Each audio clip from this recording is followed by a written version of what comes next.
Welcome to the podcast, the Post Boys Podcast. Join Gary and Ian talking movies.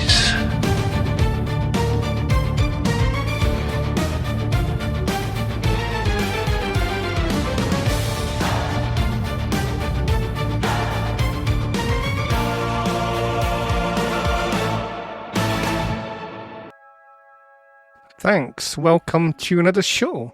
Today, I'm joined with Ian, and we're going to talk about Mad Max Beyond Thunderdome. Hi, Ian. How are you doing today? I'm good, Gary. How are you? Yeah. How was your day? Wet and windy. Yeah. But we're in safe indoors in heated environment watching a movie we both love called Mad Max Beyond Thunderdome and Fades to Black. So, Ian, not a fan of the pop music at the start of a Mad Max movie. I think that was the wrong choice.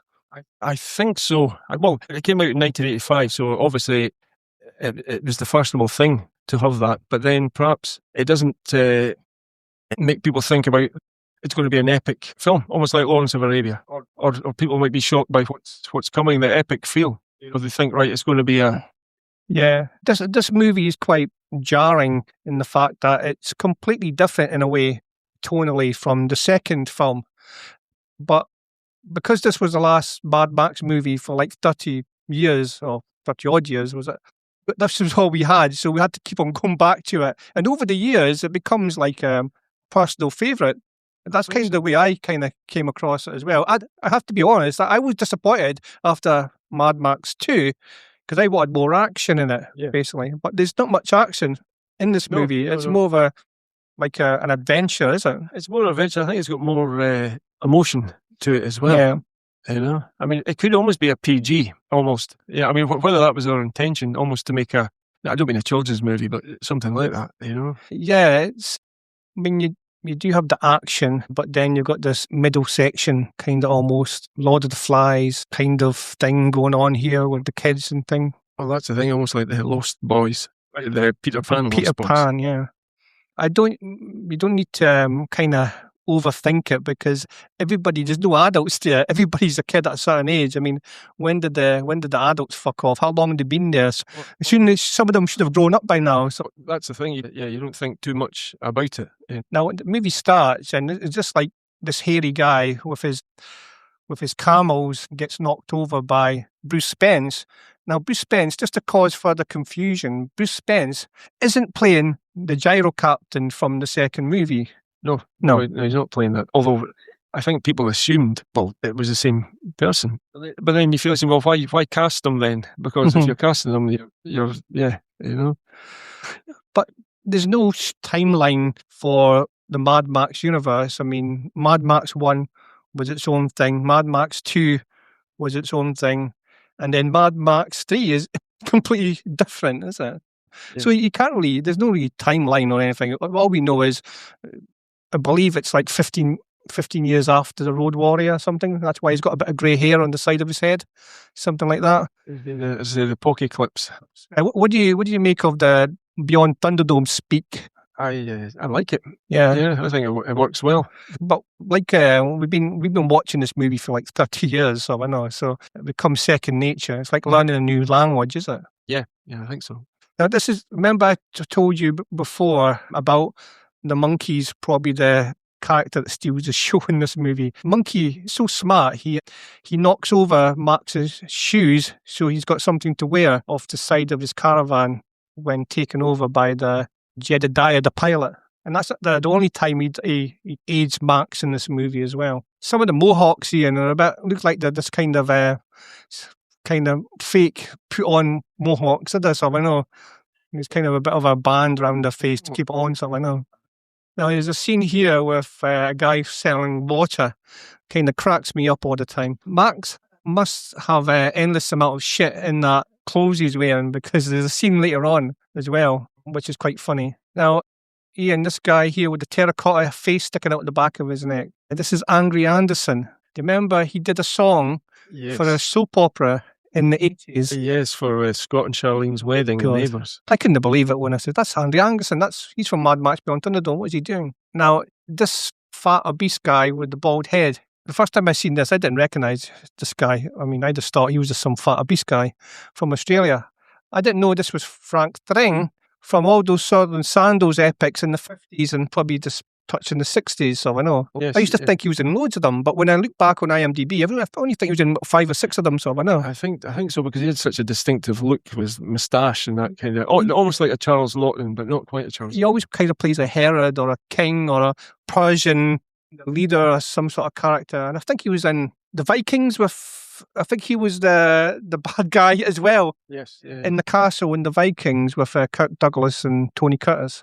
And he was also in Skippy the Kangaroo. Yes, I think he was born in Australia and then he went back, retired and back in Australia. You went, fuck Hollywood, I'm back. Well, that's the thing, because I'm getting typecast as these despicable characters. that's the thing. And this is a scene, there's a bit of humour in this movie, isn't there? There's no way he's got all that shit on him. I love those little crossbows. Smarter. I mean, there's almost maybe a touch of entering Jabba's palace from Return of the Jedi in this kind of. There's a couple of comedy moments that's probably straight from Raiders of the Lost Ark as well in this movie. There's a guy on stilts there. Why? I don't know. Just looks cool. Breastfeeding, getting the mohawk shaved. Angry Anderson is tiny.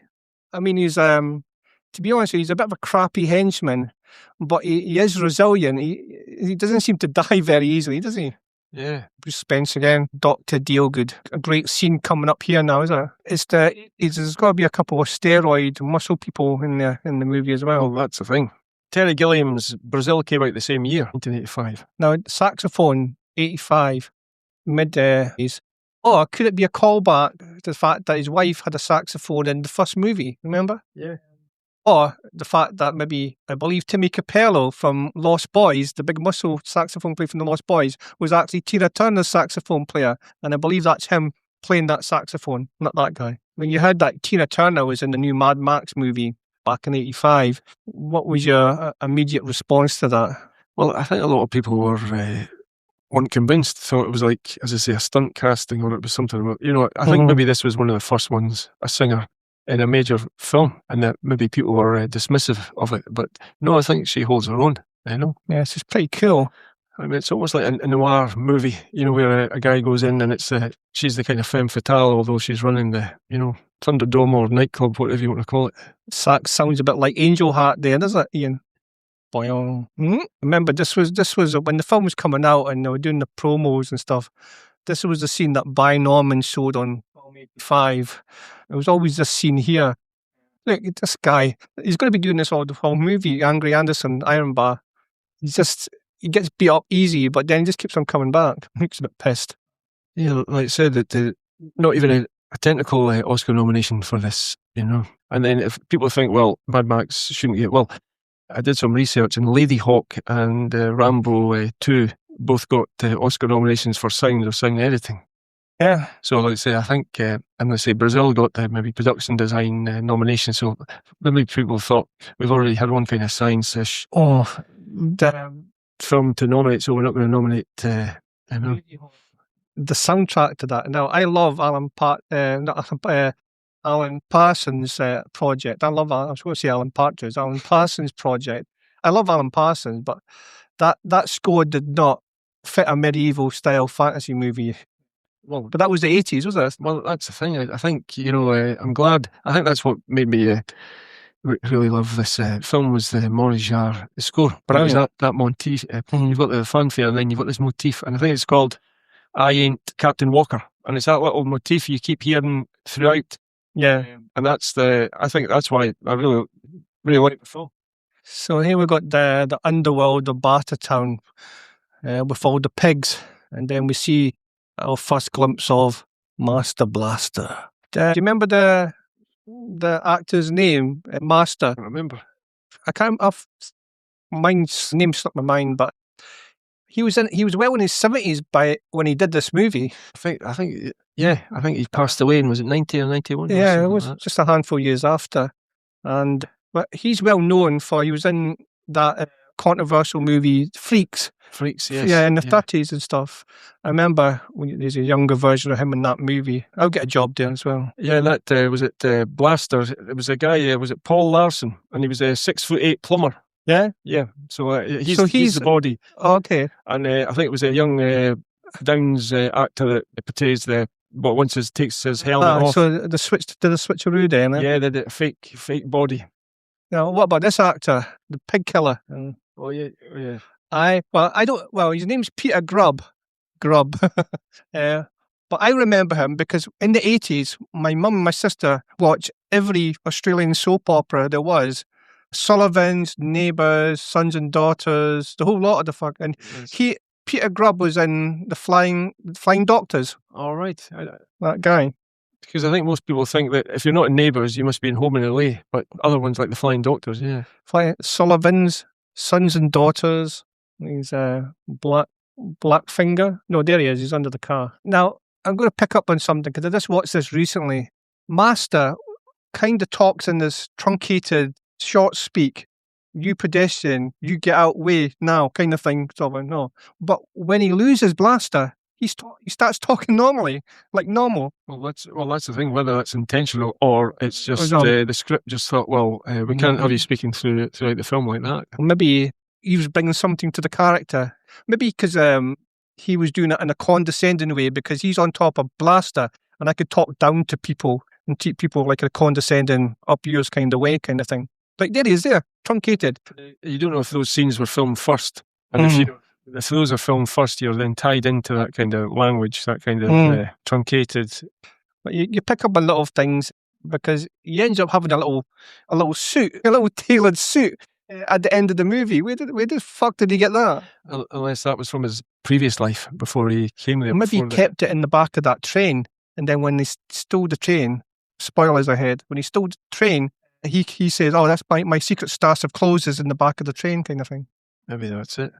I was just thinking he was like the same size as Blaster, but Blaster was sitting down. Yes. There we go. A bit of foreshadowing here.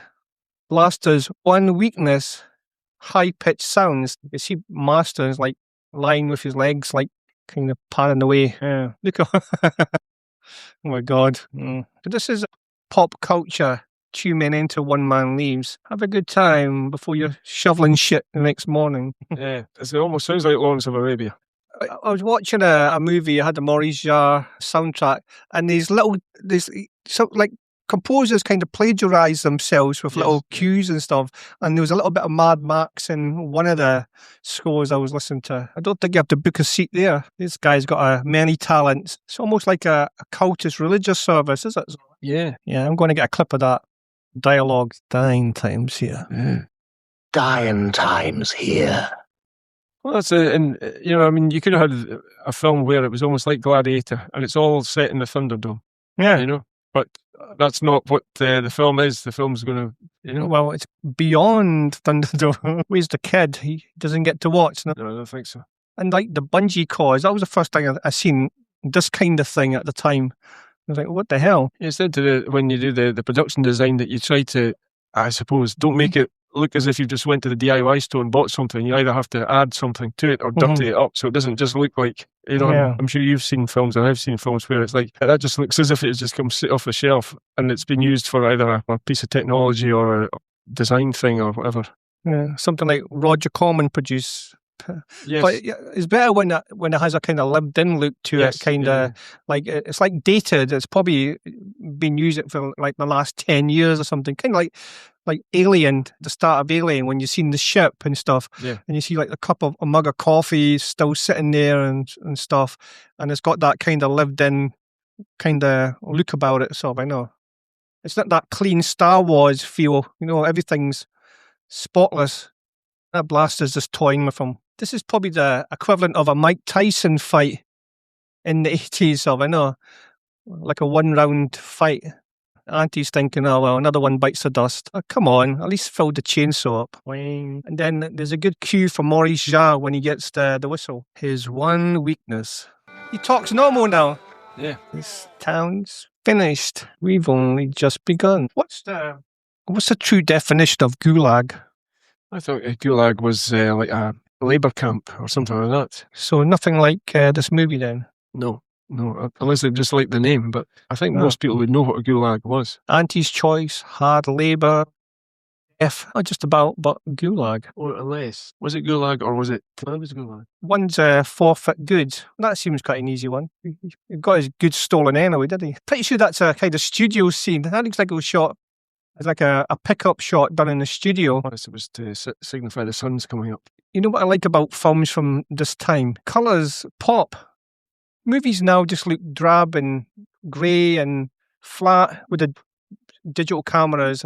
I don't know, even a Hammer House of Horror movie looks better than movies nowadays because the colours pop. I like a bit of saturation in the colours. I like a bit of pop in the colours. I just don't like everything nowadays just looks grey and flat, does it? It is slightly flat, and as I say, I don't think it's all to do with the technology because you can see other films that are shot in digital. Yeah, I think it's just a choice then. Yes, I think it's just a choice. Now remember, Master was in his 70s and they really stuck him in a pen of pigs, and it seemed like he was like scared shitless. Well, it's the pigs. They've got they can give you a bad bite.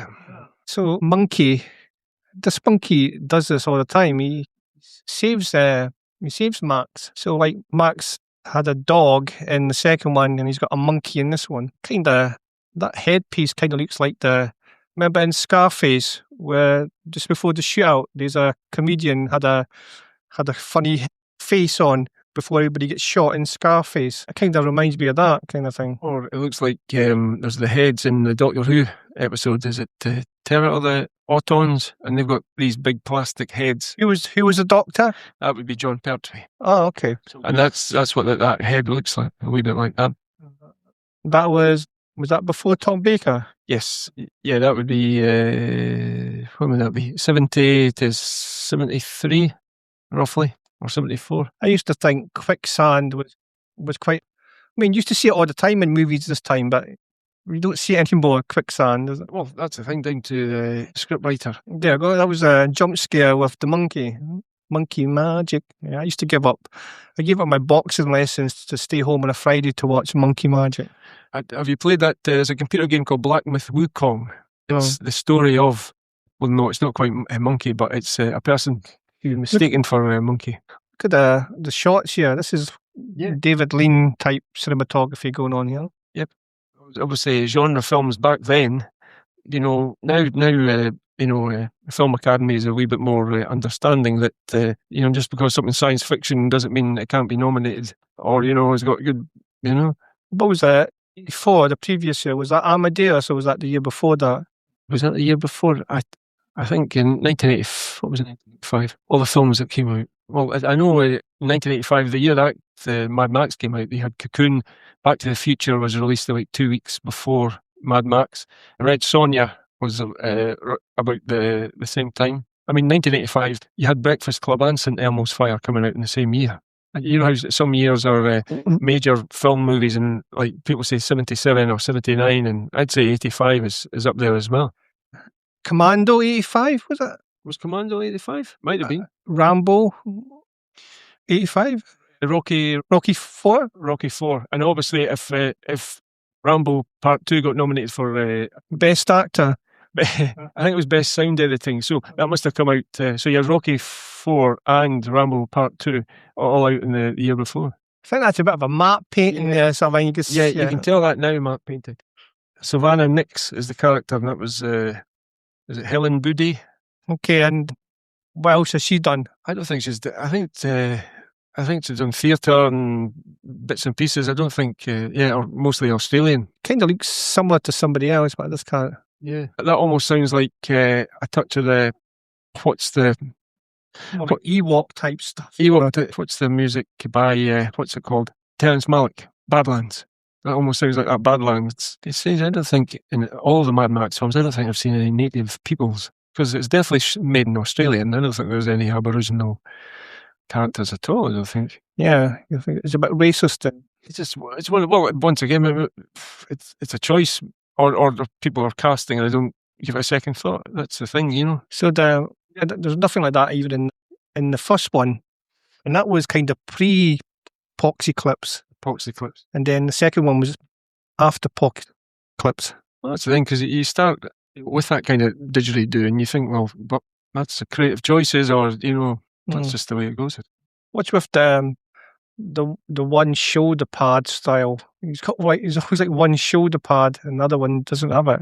That's the style. And then you've got what's that? The actor's name? Yeah, Screwloose. That character. He's Screwloose. He's Screwloose. Okay. But the thing is, he looks like, if you've seen Mad Max Fury Road, the Nicholas Hoult character, who's the War Boys, and that looks like after I run for the War Boys, guys with the white makeup and the black eyes or stuff like that. Yeah. I can understand that an audience, as soon as they see children, they think, well, there's not going to be any violence, or and as I say, people probably wanted more of the Road Warrior, and then saw this and thought, well, what's this? Although I think, as I say, it's got. I think it's more of an impact. There's more emotion through this.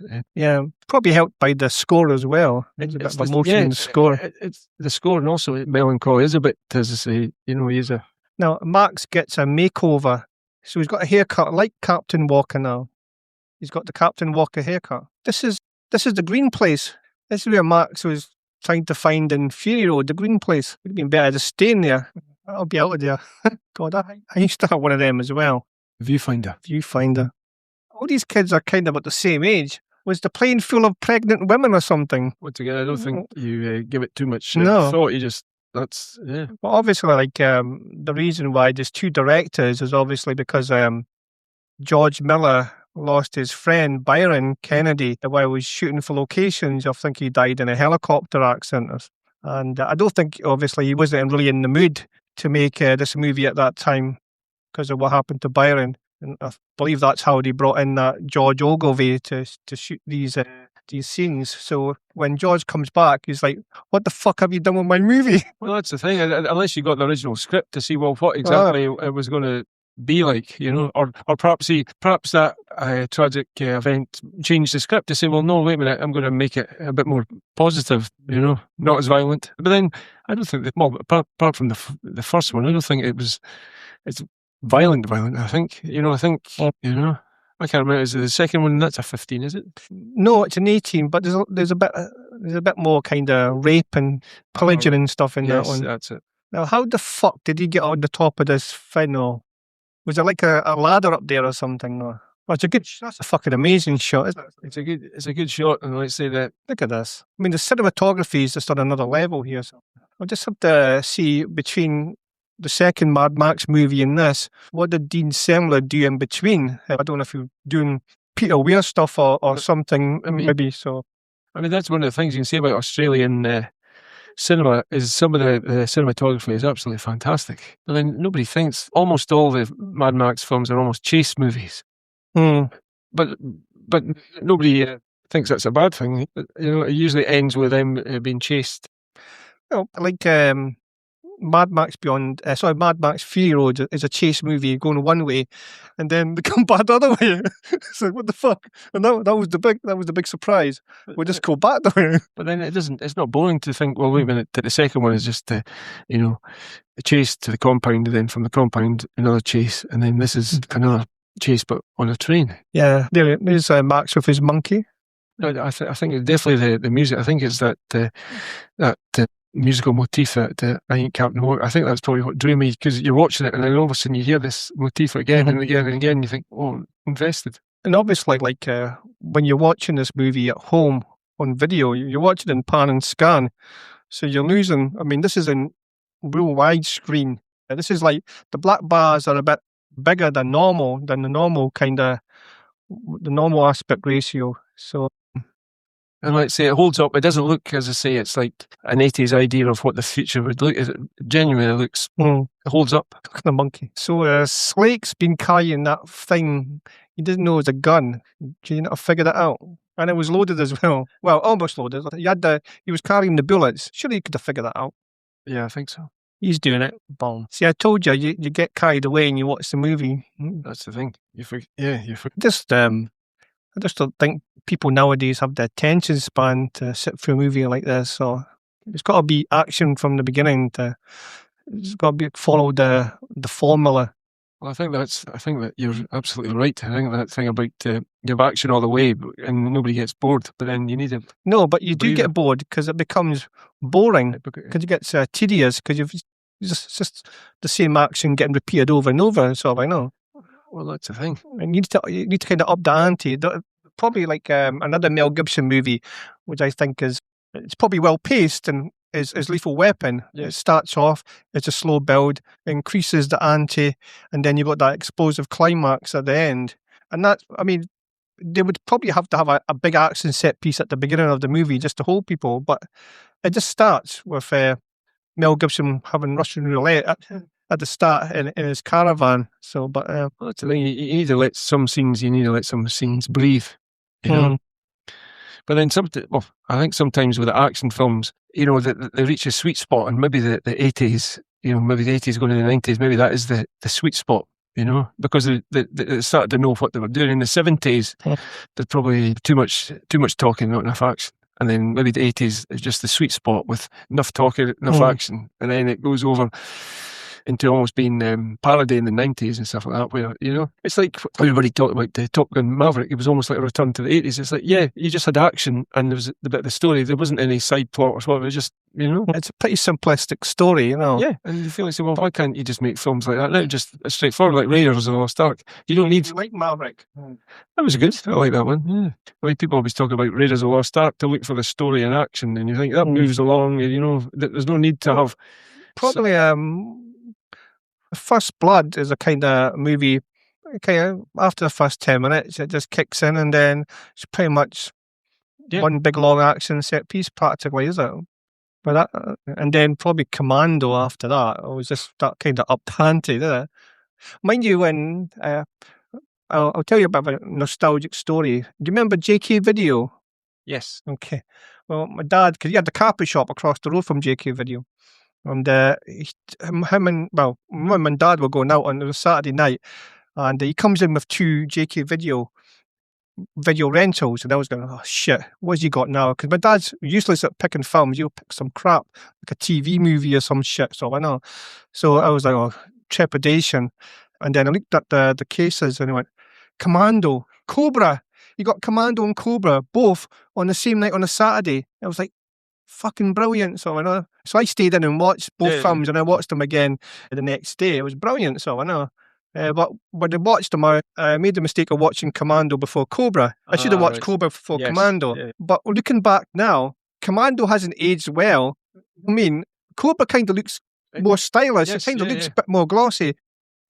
But obviously with the action, Commando just blew out on another level at that time. But when you look back now, both films, Commando has aged a bit more drastically than Cobra. Yeah, I'd say so. But then sometimes that's true. But First Blood's kind of still looks okay, kind of thing. I think because it's got a look and style to it. Exactly, because I think those films maybe made at the early 80s, almost like 70s, early 80s, you know, the style. And then once you get into the mid 80s, late 80s, then you start to notice the fashions. It's like something like, on a tangent, say like Roger Moore's James Bonds, where For Your Eyes Only, made 1981, looks more dated than, say, Spy Love Me or Moonraker from 77 or 79. Now, whether that's down to the fashions, you know, or whether or not we lived through the 80s and we...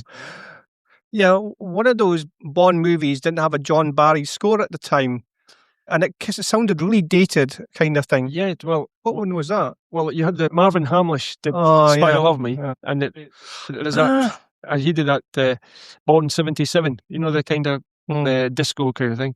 And then it was Bill Conti who did For Your Eyes Only. Ah, okay. And strangely No, it was the Marvin Hamlish one that kind of sounded a bit... Yes. Because I always thought like The Spy Who Loved Me was the quintessential James Bond movie because it ticks all the boxes. Yes. And when I watched it, because I've got the box set, and when I watched it just recently, I forgot that John Barry didn't do the score, and I thought, the score doesn't sound... Because I love a John Barry score. I mean, you can't have a Bond movie at the time without a John Barry score. Well, that's the thing. But it's strange that John Barry was never ever nominated for any of his Bond scores. Yeah. And you look at the composers who were nominated for Bond scores, George Martin for Live and Let Die.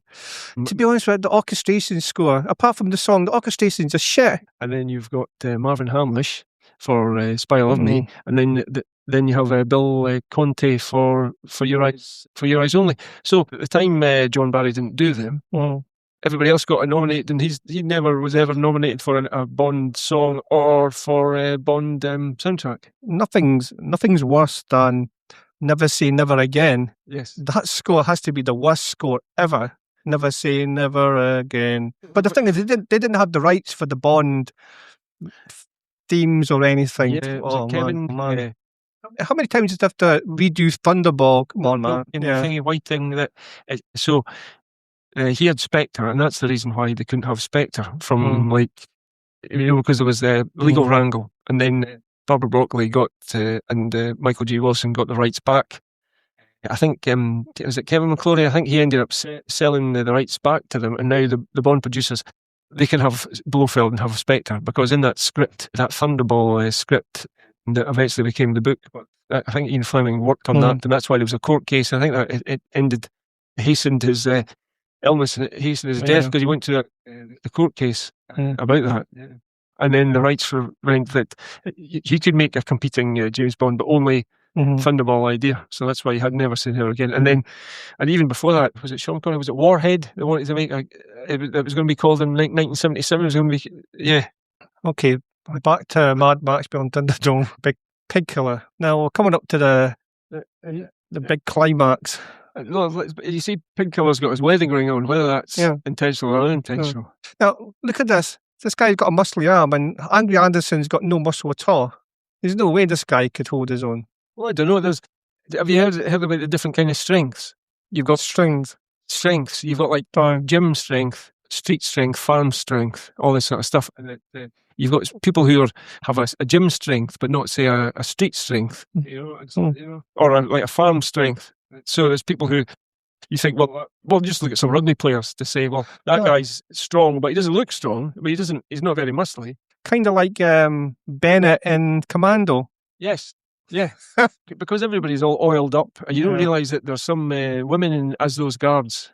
Yeah. Because you don't notice it until you see it on a larger screen that they're, And, I mean, this was a time for the oil, baby oil and stuff, is it?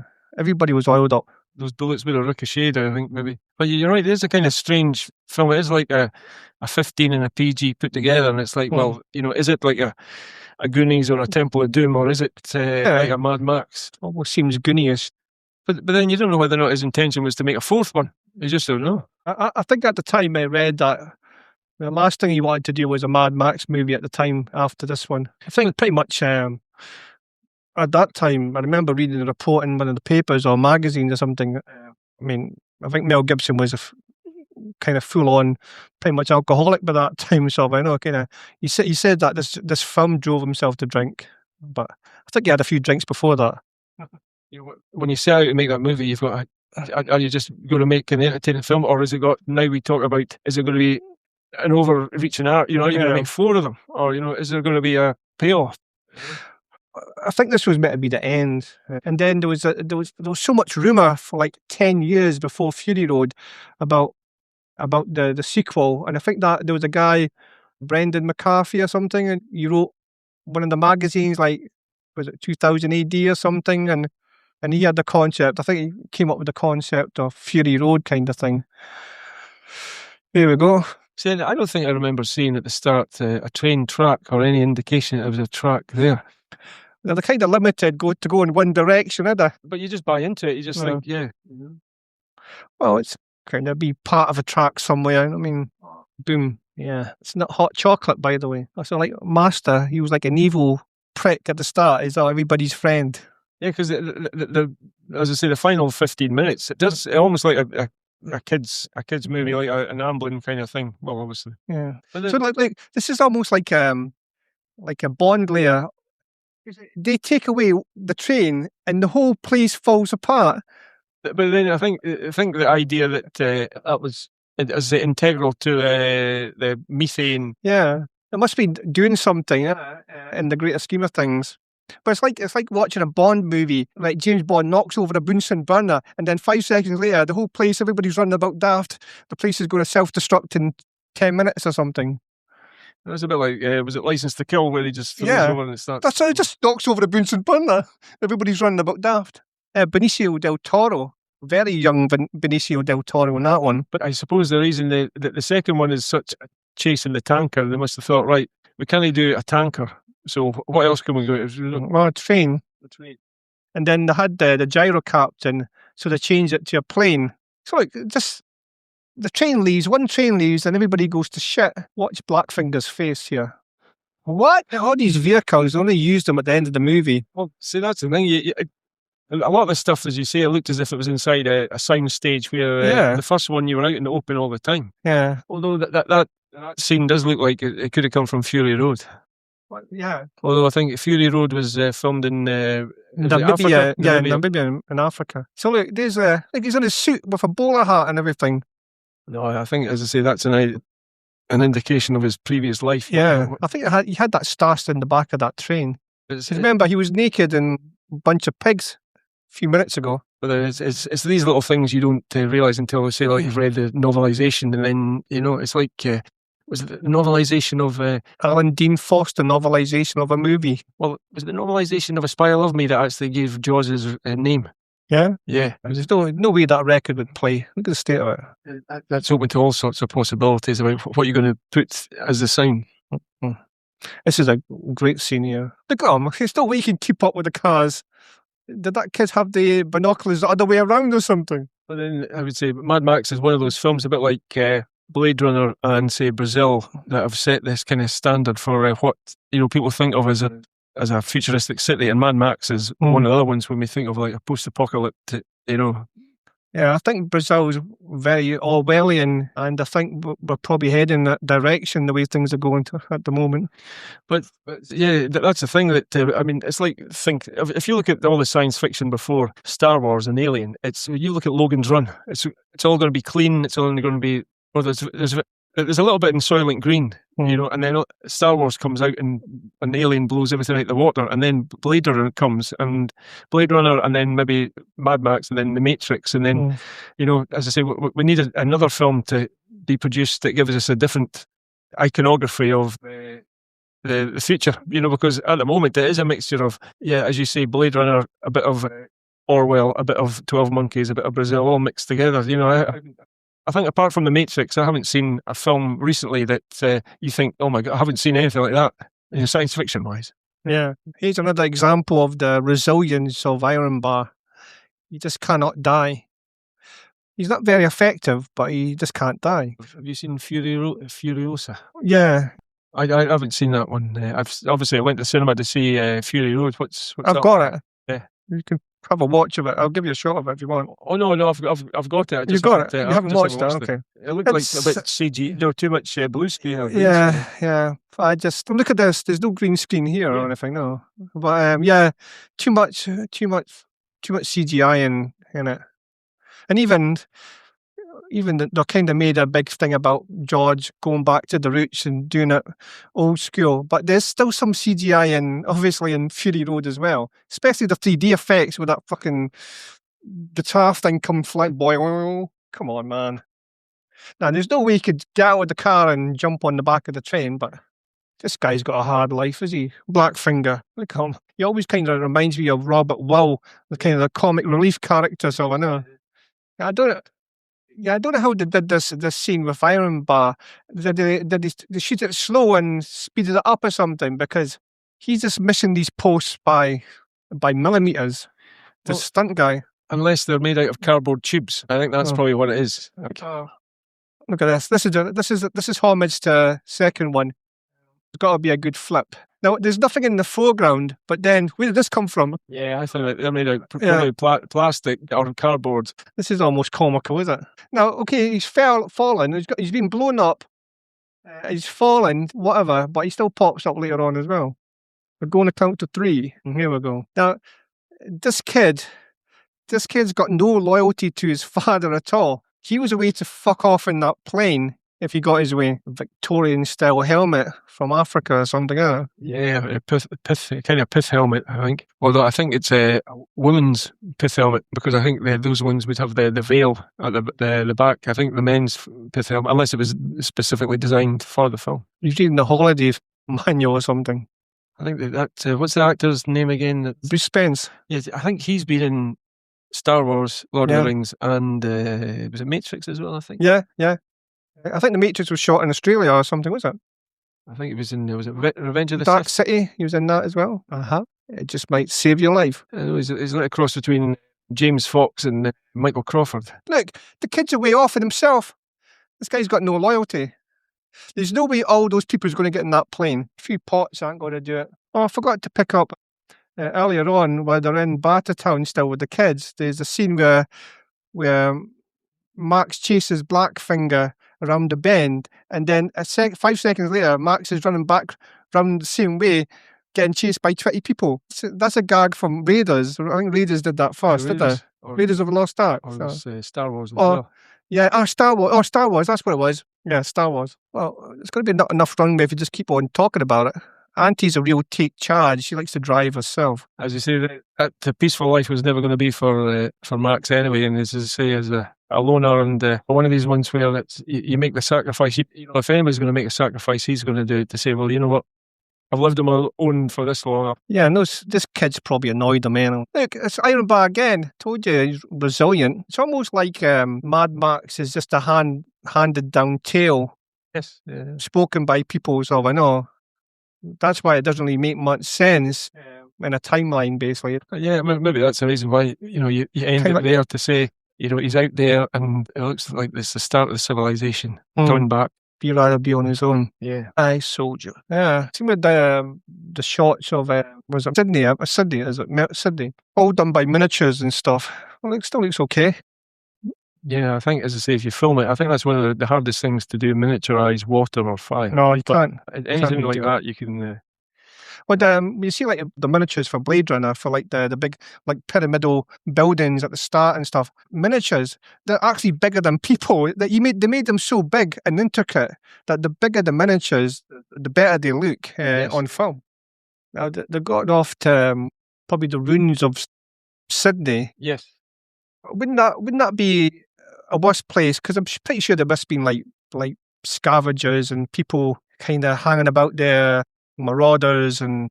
Unless that was where the main detonation went off. I would have stayed at the Oasis. For Byron. Sad. Yeah, I think that's probably the ending that affected me. Yeah, because it is like that, and it's still a melancholy ending. And then having had that and having the song seems... but then, as I say, that was the 80s. Having the song at the end seems to... Yeah. I don't mean spoil it, but it's like, we've had this orchestral, epic film, and then we've got the pop music, but that was the 80s. Well, usually they'll have the start and the end credits, and they'll carry on with the orchestration a little bit, and then they would die away, and then they'll have a song.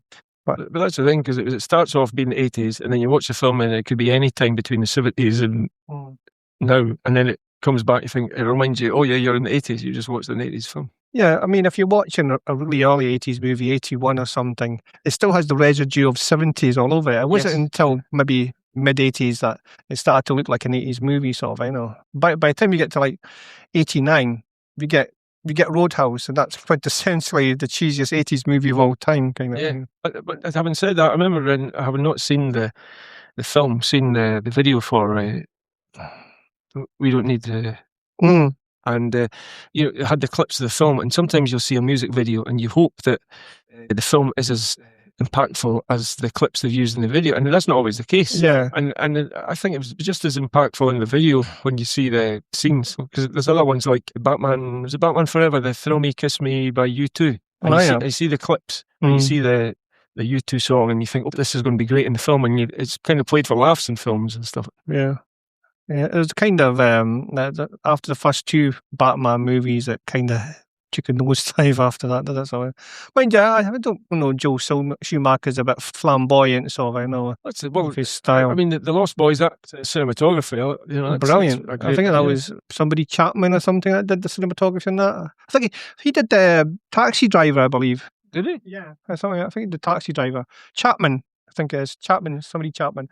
But yeah, I mean, you got obviously Richard Donner was still producer on. He was meant to direct it, and then step back to do Lethal Weapon, but he was still a producer on it, and he obviously got in But I think with the original Lost Boys were meant to be Goonies with vampires, so that the kids were a lot younger. Yes. And it wasn't until Joe got involved we said, no, they've got to be like older teenagers kind of thing. And obviously by that time he can do his fashion because he's big into fashion and stuff. So I mean, I think style wise, I mean, Lost Boys still looks brilliant today. So I know. Yeah, as you say, you can see that transition into 87. So you can see the fashions it's heading towards the 90s. Of course, it's heading towards the 90s, but it's not as 80s in your face as the earlier, from a couple of years before. Yeah. So basically, Lost Boys connection, like I said, Tina Turner, the saxophone player for Tina Turner, did all Tina Turner stuff at that time, was Timmy Capello. He was the muscle guy on the beach doing I Still Believe. So there's a connection there. And they're both Warner Brothers movies and stuff as well. So taking a step back in this nostalgia lane to watch Mad Max Beyond Thunderdome, what do you think? Does it still hold up? Yep, it still holds up, I think. Yeah, it still is. It still is. I would say still is sad and still is entertaining. Simply because, as I say, it's the music and the story, and I think it's the most impactful. I think out of all of them. Now people might just say you're talking rubbish, but I don't. Yeah, a lot of people will probably disagree with you with that one. But the first video I ever bought was Mad Max 2. First video I ever bought. I was on holiday in Blackpool. And Blackpool had a big, massive HMV store in the 80s. For some reason, this was before really sell-through came through. Like they'll re-release the movies in little boxes for tenner or something. Yeah, sell-through video. I think it was maybe Asda was one of the first places. Yeah. Some of the Carry-On films were some of the first sell-through, and that was even before you had charts. Because I got the James Bond, and that was $15.99 in like 87, 88. Yeah, that's how much they were, because it had the silver cover. And you were saying about the Lost Boys. Yeah. So basically I was in Blackpool, and for some reason HMV had brand new sealed big box rentals of sort of select movies. And I think one of them was Alien, the first Alien, and one of them was Mad Max 2. And I wanted Mad Max 2, but my mum said, no, that's too violent. You're not getting that. And you were too young, sort of, I know, because I was only probably like 13, 14 or something. But I couldn't believe it. It was a brand new sealed big box rental of Mad Max 2 with the Warner Brothers packaging. The seal was it kind of like the magnet, well, kind of like the tin foil. The hologram tin foil seal, unopened, brand new. And there was the clamshell. Yeah, had Warner Brothers on the case and everything. It was brilliant. So, and it was my prized possession. I would go to bed with it like a teddy bear and hold it, and I would smell it and smell the brand new plastic and stuff. And man, that was why on earth did I give it away in a car boot sale? God forbid, I have no idea, but I should have kept all that. But you don't know, but that's the case, isn't it? If you keep it, you'll never need it, and if you give it away, you'll need it. So my philosophy is, well, you give it away, because if you keep it, you're never going to need it. Yeah, but I'm buying the same shit again. I bought 30 years before. So. Well, that's the thing. There's people who buy. They've got like 6 versions of, say, I don't know, say like a Frank Sinatra. They've got it on tape or vinyl, and then tape, and then CD, and then mini disc, and then back on a re-released vinyl and all that. Okay. Is there any other Mad Max Beyond Thunderdome trivia or anything you want to include? I don't. I'll just let me think. I mean, this movie, well, not just this movie, but the second movie more so, basically started an industry of Mad Max rip-offs, especially for the Italians. Basically, they couldn't stop making them for years after that. Well, that's the thing.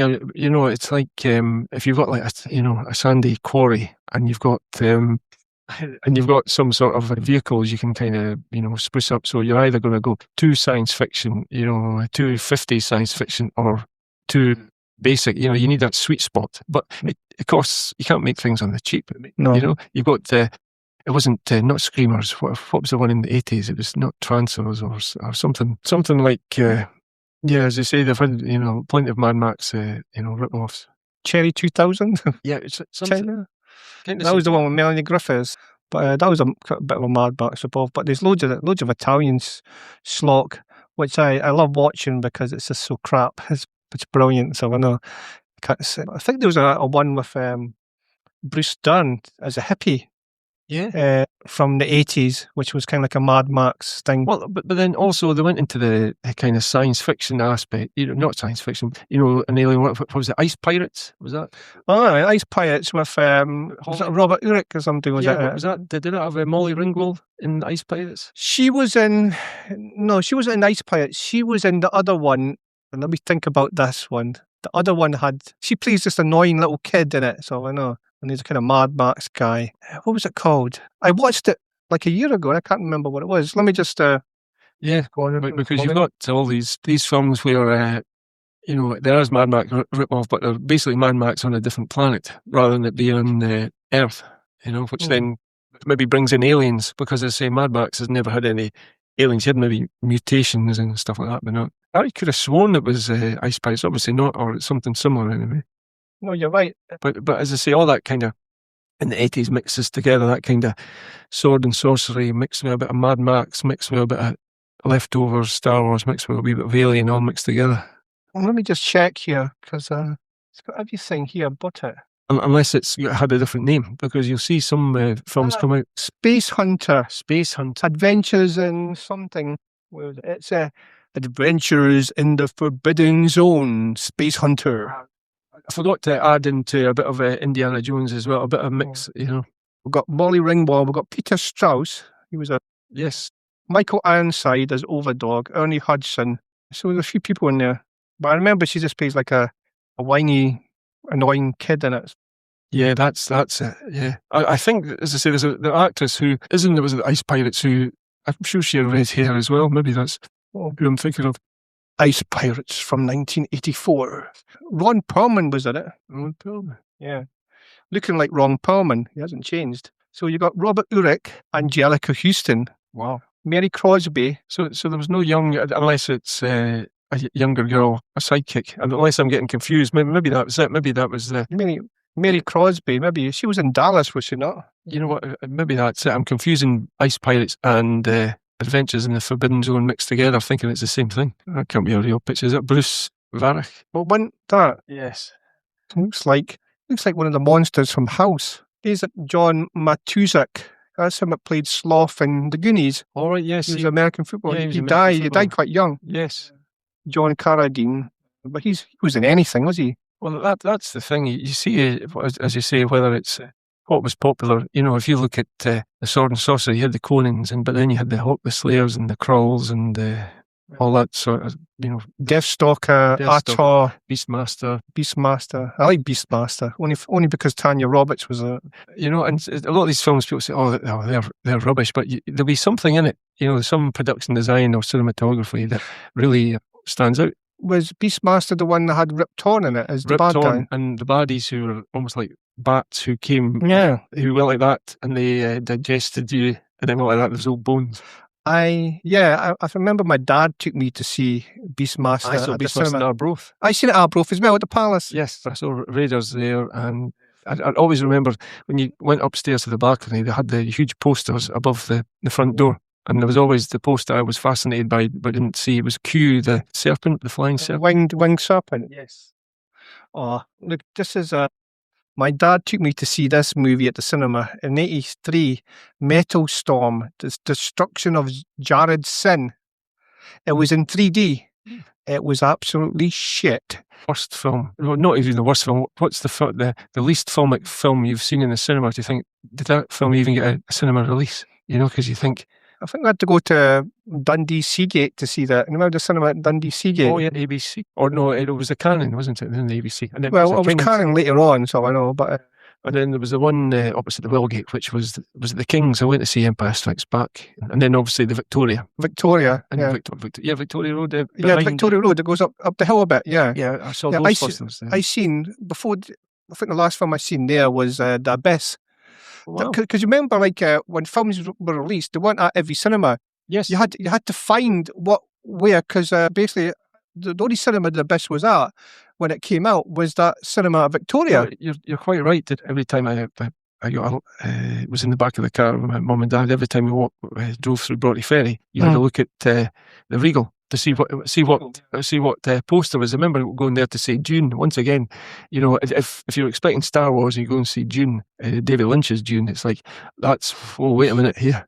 I remember the poster because obviously when you're a kid you see those posters and sometimes they're cryptic and sometimes they're not cryptic. I remember seeing the poster for Alligator, and for some reason it was almost like Airplane. It was like an alligator tied in a knot, which doesn't, because you think, well, is it a comedy? What exactly is it? Until you see it, I think, no, I don't think it's there's humorous bits in it, but it's not a comedy.